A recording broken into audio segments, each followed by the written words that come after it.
IVM.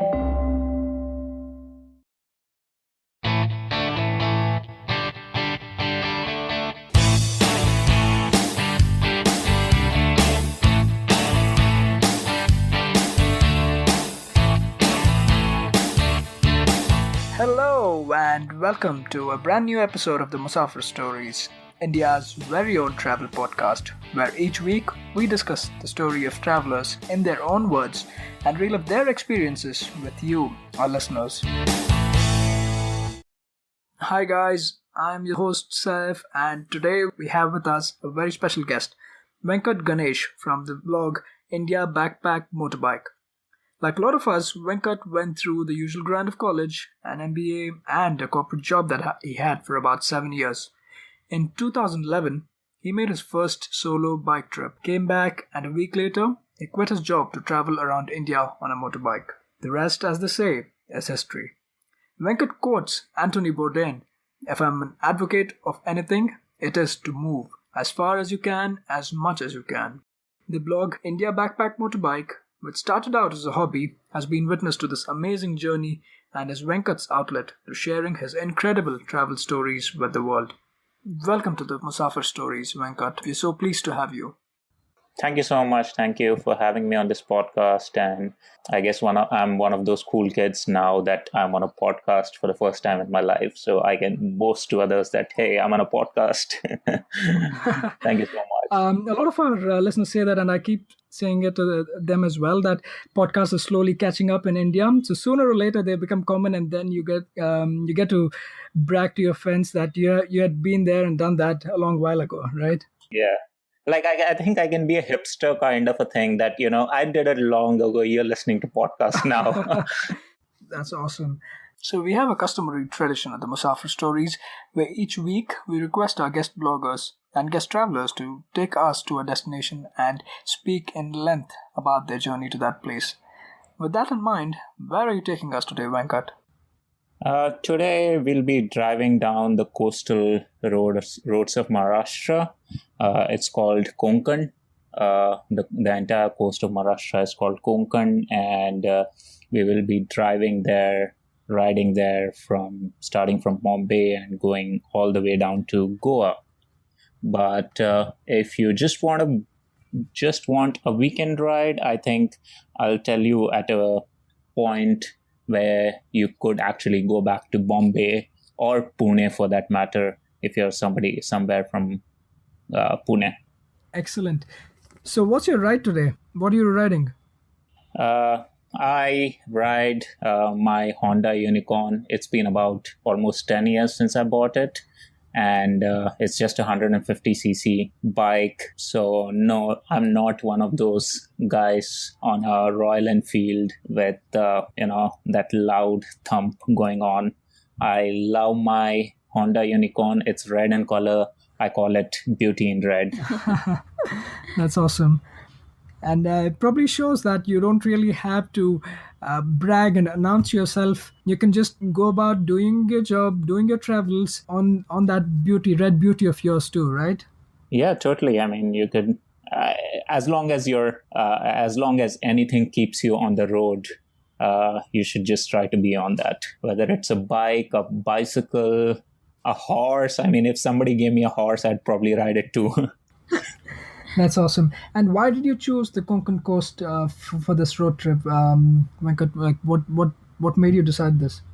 I have a very special relationship with the Konkan coast. The beginnings of my travels were there. So it was even during our days at the university. It was the dream of my friends and I that we should someday ride our motorbikes to Goa. So that's how it started. And finally in the year 2008, we did that. But actually, we never went to Goa. I mean, we went to Goa only as a point of U-turn. We spent probably one night in Goa, and that too at one of our friends' uncle's places. So we were not at the beach partying or drinking. But the very next day, we turned around and we rode the entire 600 odd kilometers over a period of 9 days or something. Awesome. And is there a good time to do this, or any time to avoid, like maybe during the monsoons, or when did you choose to do this? We did it during the months of October or November, which is a pretty good time. I think even until March, second week of Feb, early March is a good time for the winters or the dry season. After March, it'll start to get pretty hot. And again, monsoons are a beautiful time to do it because the entire coastal roads are green on both the sides. There are rice fields on both the sides. So monsoon is also a great time, but you have to be a bit more cautious with because it rains heavily in that region, and you'll get wet. You'll have to ride very carefully. The roads are not, I wouldn't say they're bad. It's just that the rains make them slippery. So maybe in monsoons, you have to be a bit more careful. That's all. Okay. And in terms of preparation, what did your backpack have? Like, give us a high level. I mean, not specifics, but at a high level, what are the things you must have and what are the things to avoid? Nothing. I mean, my basic rules behind traveling are to keep your backpacks as light as possible. Even if I'm not riding a bike, I try to keep it as light as possible. So what we have is a few clothes, a first aid kit or medicines, just in case you fall sick or anything. Other than that, we always had sleeping bag with us. The reason being, a lot of times what you could do is just, if you like a village or if you like a fishing village on the coast, Okay. you could actually ask anybody in the village that, hey, can we sleep here for the night? And they'll usually let you sleep. So just in case they don't have any bedding or something, you could always put on your sleeping bag and get in there. So otherwise, yeah, that's pretty much it. Clothes, first aid kit, and preferably a sleeping bag. Awesome. And how's the itinerary like? Run us through how your journey was from Mumbai to Goa. Typically, I think when I ride solo, it's always there is a schedule that I follow, which is get up early in the morning, finish off whatever you have to ride by, say, lunchtime or just after lunch, and then you should be at your destination by, say, 2 or 3 in the afternoon, because then it gives you enough time to walk around the village or walk around the town and get to know that place. But I think Bombay to Goa, when we did it with our friends, we did not follow any timings as such, but we would just stop wherever we wanted to, and we'd just take really long lunch breaks. Sometimes even we would even just park our bike somewhere and take a nap. It's a pretty safe place. The entire highway is quite safe. The people are very friendly, so you can pretty much do whatever you want. Awesome. And what was your first pit stop? The first pit stop I would suggest is Raigarh Fort. It's about 240 kilometers from Bombay, around 220 kilometers from Bombay. Raigarh Fort was the capital of Shivaji's empire back in the 1700s, I guess. I don't remember the exact days, but it's the fort is entirely in ruins. You can either walk up the fort. It's kind of like a partial trek, or you can take a cable car. So you can take a cable car from the base to the top. On the top of the fort, you can actually, if you want to stay the night, you can actually stay the night on the fort. There is a Maharashtra tourism resort. Oh, okay. It's quite basic. It's nothing fancy, but it'll do the job. And the other option is there is a Raigarh Zilla Parishad kind of dormitory kind of a thing. Again, on top of the fort, it's almost free. You could just like walk and talk to somebody over there, and you could stay the night over there as well. Or the third option is there are quite a few villagers who still stay on top of the fort. You could talk to them and ask them if they could host you for a night and get you food and things. And You'll get to experience a typical village food in the Konkan region. So that's the third option for stay. So that should be your day one. Is that a lot of seafood? No, this is actually inland. There's not much seafood there. The seafood will come from day two onwards. But I think the Raigarh Fort is something that you should not miss at all. It has a lot of history. It has a lot of legends. If you could find one of the villagers who speaks a decent amount of Hindi, and they do, it's just that sometimes their slang is something you might not understand, but they'll be really cool people to give you an entire history of the fort and show you some places around. So I think Raigarh Fort is a must for day one. And if you're doing it as a weekend ride, again, you can ride there or drive there on a Saturday morning, stay the night at the fort, explore the fort on the Sunday morning, and then leave somewhere after lunchtime and go back to Bombay or go back to Pune, wherever it is. Awesome. So, how was day two like? Where to from Raigad?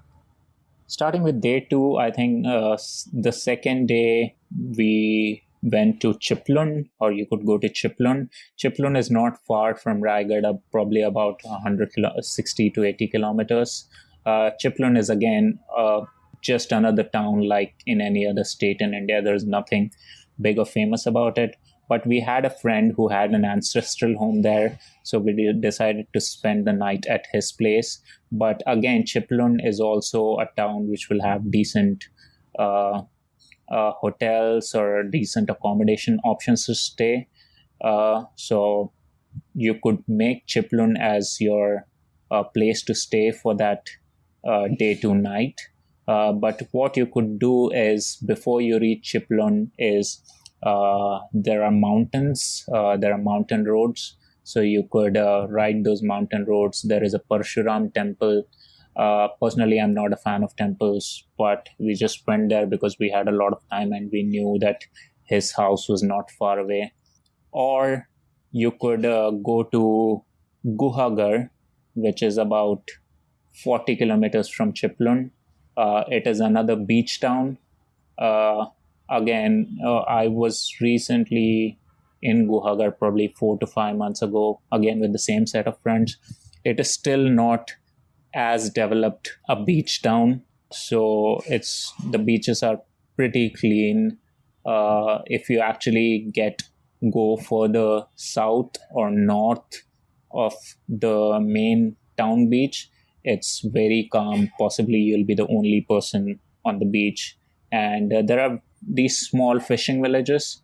So there you could always stay the night over there. Some of them will actually have boards which will say that, MTDC approved homestays or something.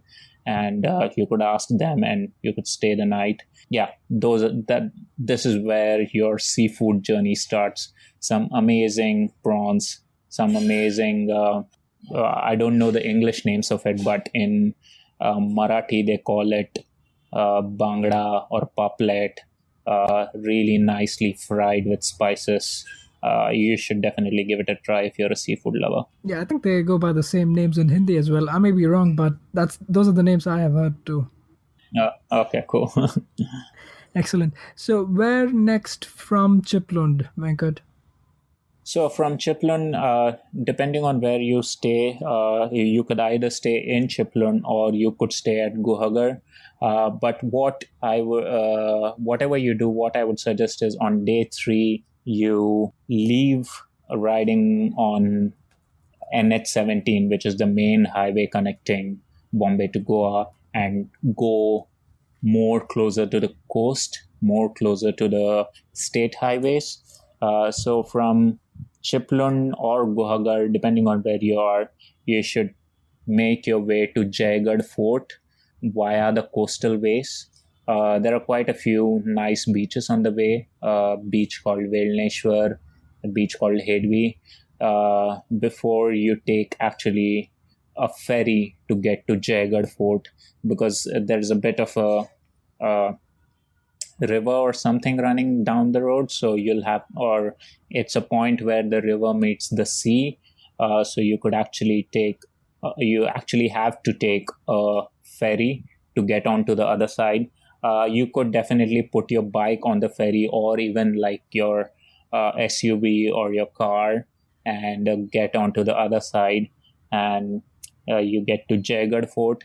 Jaigad Fort is again one of those forts which is in ruins. Nobody knows the history behind it, but it's on the beach, like a fort very close to the beach. So I believe it must have served as some kind of naval protection purposes.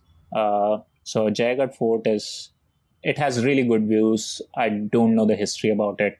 Usually there never was anybody to actually tell us any history about it, but I think you could search it online and find something. But what comes after it is something really great. I think the drive from Jaigad to Ganpati Pule is absolutely beautiful. It's about close to, I don't remember exactly, but I think 20 odd kilometers of coastal road, where on one side it will be kind of mountain cliff, while on the other side it will be the sea. So it's an absolutely beautiful ride, and you should make it to Ganpati Pule. Ganpati Pule is again quite a famous, respected religious temple town in Maharashtra, and the temple of Lord Ganesh. It's actually on the beach. It's again not a big fan of temples, so it's a good way to watch people. Like for me, the watching people, the crowds of people doing all kinds of things is something very interesting. But if you like temples and things, you could definitely go there. So that should be your day 3. How commercial is this route, given that it's a coastal line and it's leading up to Goa? So, could you expect a lot of tourists on the way, or is this still kind of unexplored? How did you find it? It is still kind of very unexplored. I mean, if you compare it to Goa, there is nobody. You might have a few people on the weekends. That's people from Bombay and Pune, but they'll still be far fewer in number. So it's quite, I mean, maybe what will happen is if there is a big town and if that town has a beach, there'll be quite a few people. I mean, the people from that town itself, like, maybe from Chiplun or maybe from Ratnagiri. But otherwise, if you go a bit north or bit south of that town, it's pretty empty. There's nobody there yet. Awesome. So, at this point, we're probably at day three. Where next to? From Ganpati Pule, we can go to Vijayadurg, but it's again not a big journey. I think probably 150 kilometers or something a day. I don't remember. But before going to Vijayadurg, I think you should visit the town of Ratnagiri. Ratnagiri has again some not so well known places. When people think of Ratnagiri, they think of it as just a coastal town, but it's only when somebody tells them, hey, you know what, these are the things which are there, they're like, oh, really? They don't know that. So the first thing is, it's the hometown of Bal Gangadhar Tilak, or Lokmanya Tilak, as he's more famously known. So his house is still there. So you could pay a visit, and it's probably 100, 200, 150, 200 a year old house, which is cool. The other thing is, which is there, is the palace of the king of Myanmar. So when the king of Myanmar was exiled from Myanmar or Burma, whatever it is called, he was actually first exiled from there. He was sent to India, to Chennai, and from Chennai he was sent to Ratnagiri, and Ratnagiri was the place where they had a palace for the king of Myanmar. So there is a palace there which you should visit. So these are two interesting things in the town, and then from there you can go to Vijayadurg. I didn't know this. I didn't know about the king of Burma being exiled, and him and his tryst with Ratnagiri. That's an interesting story. At this point, how far away are we? Are we close to the halfway mark, or how far away from Goa are we at this point? I don't think you're probably more than you have covered. I think by this time you have covered like two-thirds of the journey. And uh, yeah, I think you can just stay a night at Vijayadurg, and then the next day you can go to Malvan. That's it. Malvan is almost on the coast to Goa, which is like probably you're 50 kilometers away from Goa. Excellent. So yeah, you should do that in Ratnagiri, and from Ratnagiri you should go to Vijayadurg. Vijayadurg is again a massive naval fort, and it is surrounded on three sides by the sea, and on the only remaining side is its entrance to the land. This was again a fort built by Shivaji or conquered by Shivaji. Again, I'm not very good in history, but it is in ruins. It was in ruins, at least when I visited it, but hopefully now it should be in a better condition. But again, the fort is massive. You could actually climb the ramparts of the fort and walk all around and watch the sunrise or sunset from there. I mean, mostly sunset, but it's situated in, I mean, the fort is placed in such a way that at times you'll have the sun rising. You feel like it's rising from behind the waters. So you could stay the night at Vijayadurg, and that should be your second last night before you hit Goa. Awesome. And is there a marked change that you observe when you're moving from Maharashtra to Goa? As you get closer to Goa, what happens is you'll see, and as you get closer to the coast, even if what you'll see is the change in language. Not that people don't speak Marathi. Everybody speaks Marathi, but a lot of people speak Konkani, which is a dialect which is derived from Marathi, but they actually speak more Konkani than Marathi. So that's one change that you noticeable change that you see. Excellent. And moving on, how far away are we Goa? Where did you do your first pit stop in Goa now that we are almost there? Just before Goa, I think once you ride from Vijayadurg, you should go to this city called Malvan. It's again one more interesting fort there called Sindhudurg. Sindhudurg is actually situated in middle of the sea. You could actually, I mean, from the beach you could see the fort, but it's quite a bit away from the beach. It's actually situated on an island in the middle of the sea. You could take a ferry to the fort and have a look around the fort. Again, served naval purposes of naval protection or attacks from the sea. Again, in ruins, just like all the other forts that you've been to. But each of these forts have their own story, and they will have some kind of secret entrances or some kind of mechanisms to keep the enemy away. And each of them will be unique. Each of it will be different from the other. So Sindhudurg Fort is highly recommended. And I think by afternoon of this day, you should have done your Sindhudurg Fort, had a good meal, and then you go to spend the night at a small village called Vengurla.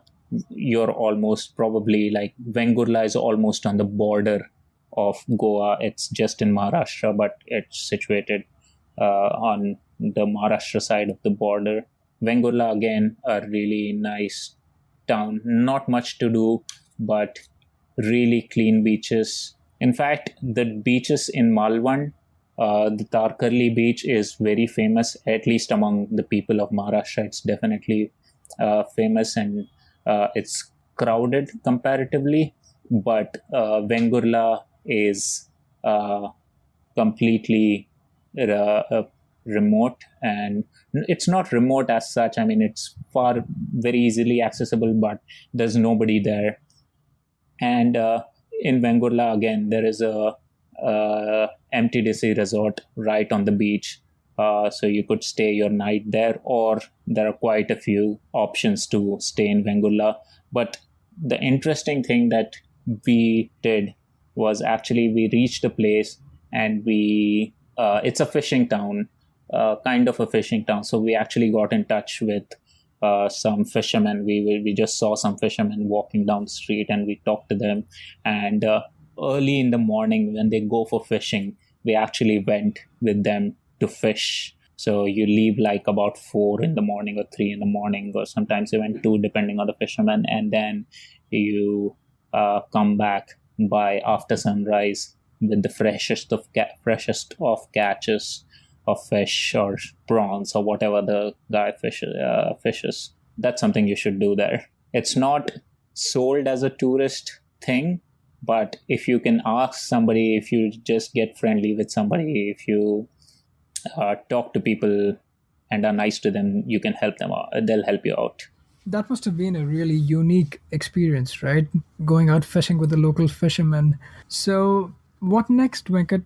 How far away are we? And That's it. I think you're the next morning you have breakfast and probably 20 kilometers, 30 kilometers, you're in Goa, you're in North Goa. And yeah, you I think you can you can go there, celebrate, party as a reward for riding all the way from Bombay.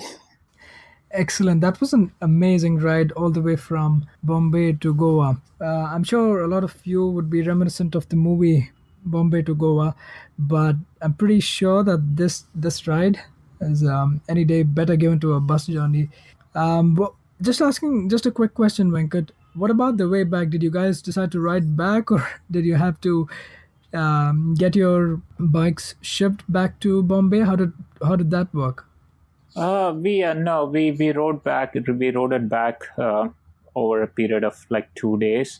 But I mean, I've been on that road many a times.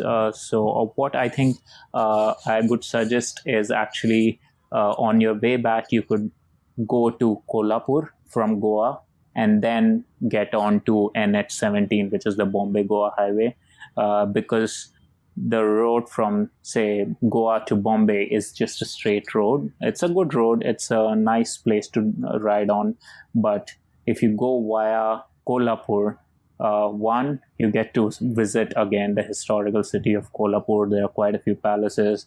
The chicken tambda rasa and chicken pandra rasa, or mutton pandra rasa, mutton tambda rasa, which are basically chicken and mutton curries in white and red gravies that the place is famous for. You should definitely try it over there. And then there are mountains. So Kolhapur is on the eastern side of the Western Ghats, while the NH17 is on the western side of Western Ghats. So you could actually ride through the Ghats and then come back to NH17 if you're going to Bombay, or you could keep riding further ahead to Satara and get back to Pune or wherever you're going next. Excellent. Venkat, it's been an amazing journey, and you've literally taken us as your pillion rider, believe me. And I'm sure a lot of our listeners will be inspired to do this stretch from Bombay to Goa and back. Now that you've managed to inspire a lot of our listeners, what's the best way, Venkat, to reach you and read more about your travels and what you're up to? The best way would be to go to my blog, www.indiabackpack, backpack motorbike, motorbike.com. That's the best way where you can go and read about my stories. At the same time, once you get on my website, it'll have links to everything. It'll have my email address, my Facebook contact, my Twitter ID, my Instagram. So based on what you like, if you like seeing pictures, you can check it out on Instagram. Or if you want to follow more of live updates, you can follow me on Twitter. So first step, go to the site. From there, you can get to me wherever you want to, or whatever suits you. Awesome. Venkat, I'd like to thank you very, very much for being a part of the show and sharing your story, sharing your travel stories with all our listeners. It's been a pleasure talking to you. Thank you and good luck. Thank you so much. Thank you so much for having me. I hope, a lot of people get inspired, and a lot of people, more than inspired, I think a lot of people actually go ahead and travel and see how beautiful the world can be. That was yet another great episode of the Musafir Stories. If you guys like the show, please subscribe to us on iTunes, SoundCloud, Stitcher, Pocket Radio, or any other podcasting app that's available on iOS or Android. You could also follow us on Facebook, Twitter, and Instagram. We go by the handle The Musafir Stories. Or, if it suits you, you could email us at themusafirstories@gmail.com and visit our website www.themusafirstories.com for more information. All of these links will be made available in the show notes section of the podcast. So here's to more traveling, sharing, and inspiring. Stay tuned for our next episode. Until then, happy travels and goodbye.